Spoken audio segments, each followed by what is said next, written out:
Tapi pertanyaan terakhir Ustadz sebagai penutup, ini juga isu yang sedang ramai dibahas di media sosial Ustadz. Belum lama ada seorang dai Ustadz yang menyebabkan syubhat di tengah-tengah kita dengan memberikan tafsiran sendiri tentang surah pemusik Ustadz. Yang akhirnya menafsirkan bahwa musik ini tidak haram Ustadz. Nah ini bagaimana pendapat antum Ustadz? Saya bukan sebutin pendapat saya, ya. Tapi hampir mayoritas ulama termasuk Imam 4 mengharamkan. Ini bukan hal yang baru nih, bukan pendapat baru. Dan memaknakan syuara atau penyair itu adalah pemusik, ini keliru ini. Dalam bahasa Arab juga sudah jelas perbedaan mana penyair, mana penyanyi, kan gitu. Tidak selamanya juga penyair itu bisa penyanyi. Apalagi di masa dulu, penyair itu memang cuma susun penyair syair saja, gitu kan. Bahkan dibedakan juga dalam istilah bahasa Arab penyair sama penyanyi itu sendiri. Ya, sampai hari ini dalam kosakata bahasa Arab berbeda.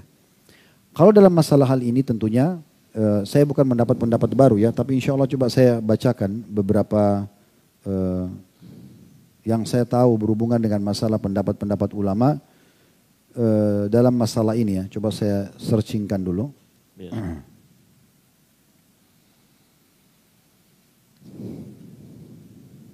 Ya, ada perkataan Abdullah bin Umar radhiyallahu anhu. Beliau meninggal wafat tahun 73 Hijriah, sahabat masyhur. Beliau mengatakan, ya, pada saat melewati sekelompok orang, terjemahnya saja, melewati sekelompok orang yang sedang melakukan ihram, mau umrah, mau haji. Lalu kemudian di antara mereka ada seorang yang bernyanyi, sambil ihram, sambil dia bernyanyi. Maka kata Abdullah bin Umar kepada orang yang bernyanyi itu, ingatlah, aku berdoa kepada Allah, semoga doa-doamu tidak diterima. Abdullah bin Umar mendoakan si penyanyi itu supaya doanya tidak diterima. Ya. Begitu juga dengan Abdullah bin Abbas radhiyallahu anhu yang meninggal tahun 68 Hijriah. Beliau mengatakan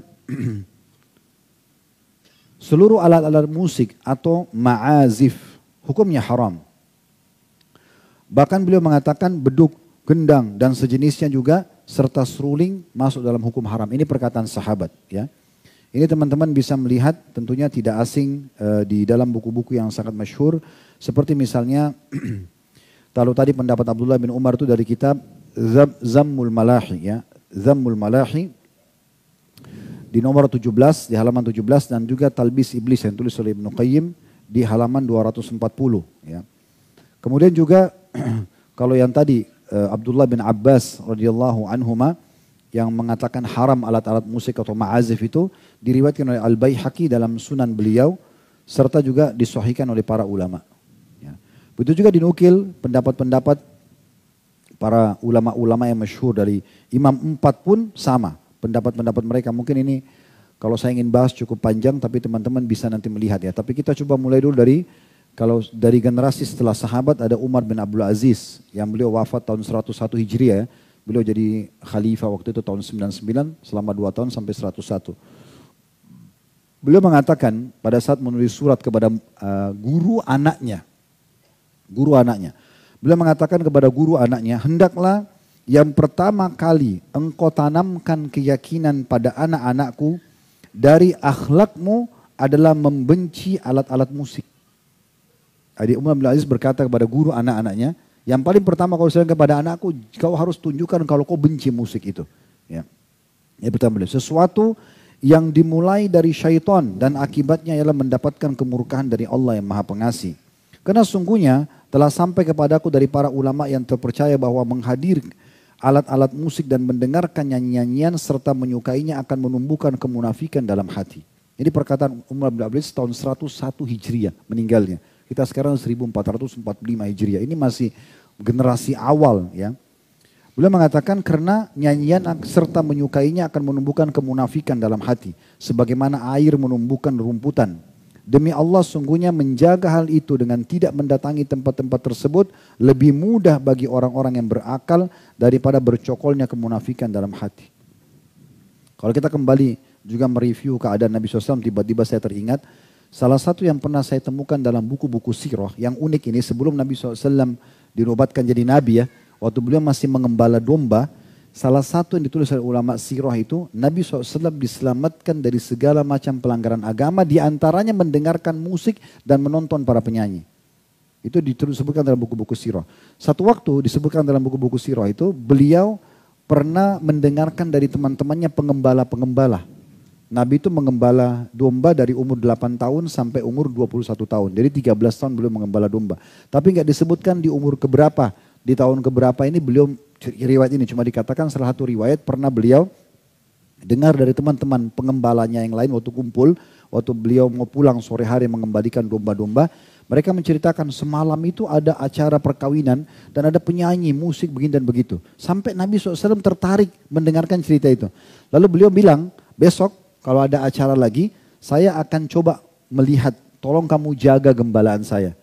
Maka dikatakan dalam buku itu, dalam buku-buku sejarah, kalau pada saat esok harinya, waktu saat beliau niat untuk pergi, beliau ngantuk dan tertidur. Dan itu terjadi sampai beberapa hari. Akhirnya beliau tidak jadi menonton dan menyaksikan hal tersebut. Ya, itu poin-poin yang sangat jelas gitu ya. Begitu juga banyak sekali ya dinukil perkataan-perkataan dari para ulama salaf, diantaranya Ibnu Taimiyah rahimahullah, beliau wafat tahun 728 Hijriah. Beliau mengatakan 4 imam madhab berpendapat bahwa semua alat musik adalah haram. Telah ada hadis Nabi SAW yang diriwayatkan oleh Al-Bukhari dan ulama lainnya, bahwasanya Nabi SAW mengabarkan akan adanya orang-orang dari umatnya yang menghalalkan zina, sutra, minum khamr dan alat-alat musik, serta akan diubah menjadi kera dan babi. Al-ma'azif, kata beliau, adalah alat-alat musik sebagaimana disebutkan oleh para pakar bahasa Arab. Bentuk jamaknya adalah ma'zifa, ya. Yaitu alat yang dibunyikan, dan tidak ada perselisihan sedikit pun dari pengikut para imam tentang haramnya hal tersebut. Ya, itu dinukil dari buku beliau Majmu' Fatawa, ya, di jilid 9 halaman 576, dan sekian banyak tentunya. Kalau kita ingin nukil ini banyak sekali pendapat ulama berhubungan dengan masalah, antum tinggal ketik saja tentang pendapat ulama berhubungan dengan masalah musik. Ya. Tapi setelah kita jelaskan hukum-hukum seperti ini teman-teman sekalian, setiap orang bisa saja berbicara.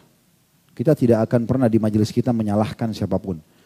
Kalau ada pendapat, karena ini ditanyakan tadi ya, kalau ada pendapat yang mengatakan begitu dan dia siap bertanggung jawab kepada Allah, itu hak dia. Silakan saja. Tapi kita juga punya hak untuk menjelaskan apa yang kita ketahui. Sebagaimana juga cukup banyak selalu dikatakan, oh majelis salaf, majelis wahabi itu tidak sukain dan itu. Kan ini pendapat. Dia berpendapat, silakan kita juga berpendapat, gitu kan? Dia tidak usah paksakan pendapat dia kepada kita, kita juga tidak bisa paksakan pendapat kita kepada dia. Tapi kita harus saling menghormati di sini. Yang penting siap bertanggung jawab di hadapan Allah Subhanahu wa taala.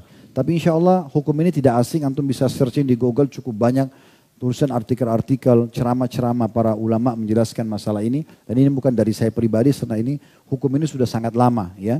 Dan cukuplah sumpahnya Abdullah bin Mas'ud radhiyallahu anhu tentang tafsir salah satu ayat Al-Quran, wa minan nasi may yashril wal hadid yudillah nasa an sabilillah, dan ada sebagian orang memperjualbelikan perkataan-perkataan untuk menyesatkan manusia dari jalan Allah. Beliau bersumpah demi Allah yang dimaksud adalah musik.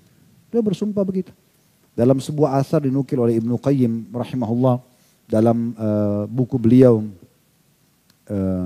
Hadil Arwah, ya. Beliau mengatakan salah satu statement yang ini asar ya. Pernah ada orang-orang dari Irak datang bertemu dengan Ummul Mukminin Aisyah radhiyallahu anha. Lalu mereka menanyakan tentang masalah gempa. Wahai Ummul Mukminin, ada gak informasi dari Rasulullah SAW tentang gempa? Lalu beliau mengatakan, ada. Bila orang-orang sudah menghalalkan khamar, zina, dan para penyanyi-penyanyi sudah tampil, maka Allah akan murka di atas langit sana. Kemudian Allah perintahkan bumi untuk menggoncangkan dirinya. Terjadi gempa. Itu perkataan Ummul Mukminin Aisyah radhiyallahu anha. Ini sudah kita bedah di buku Ibnu Qayyim rahimahullah. Jadi, dan kalau mereka tinggalkan kata Aisyah radhiyallahu anha, maka Allah akan suruh bumi untuk tentram kembali. Berarti kan ada masalahnya di situ. Dan dalam hadis tadi yang sudah kita sebutkan digabungkan antara khamar, kemudian judi, khamar, kemudian perzinahan dan juga masalah musik. Dan subhanallah ini seperti bersaudara ini ya. Di majelis ilmu itu insya Allah kalau yang benar tidak akan ada musik untuk mendengarkan. Tapi kalau di tempat musik itu sangat dekat itu dengan perzinahan, dengan khamr, kayak diskotik, kayak karaoke itu kayak bersaudara. Ya. Kalau di sini itu Al-Quran, hadis, ilmu itu beda. Itu memang satu kayak fitrahnya itu sudah sejalan. Oleh karena itu saran kami lebih baik tentunya tinggalkan. Dan hati-hati bagi setiap da'i, kalau mau berbicara dia kontrol, dia pelajari dulu. Ya kemudian setelah memastikan hukum baru dijelaskan. Apalagi kalau memang punya masa, orang didengar, ini berbahaya sekali. Karena akan menjadi sebuah bola liar yang akan kemana-mana. Bisa mendapat pahala kalau itu benar, kalau dia salah ini bisa berbahaya buat dia. Allahu a'lam. Baik, itu saja teman-teman sekalian, semoga bermanfaat. Subhanakallahumma bihamdika, asyhadu an la ilaha illa anta astaghfiruka wa atubu ilaik. Wassalamualaikum.